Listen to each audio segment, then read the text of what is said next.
Hi, I'm Christine Beeton. I work in George Chandy's lab in the Department of Physiology and Biophysics at UCI. Today I'm going to show you how to induce active DTH in rats. So for that I'm going to prepare an emulsion of KLH, which is my antigen, in Franz adjuvant. And then I'm going to inject this emulsion at the base of the tail of Lewis rats.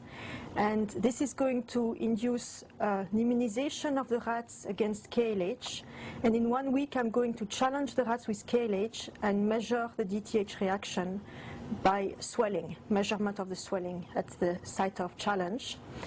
And we are using that in the lab to see the effect of potassium channel blockers on inflammatory reactions such as DTH.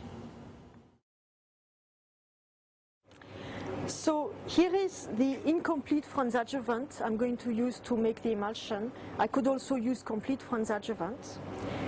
Here are aliquots of KLH, which is my antigen today, and I have a solution here at 2 milligrams per ml in PBS. I'm going to use this 5 ml syringe to take out the incomplete Franz adjuvant and transfer it into a 15 ml tube. I'm then going to put the tube on the vortex, and while vortexing I'm going to add my antigen drop by drop to the adjuvant. And then I'm going to vortex for a further 5 minutes.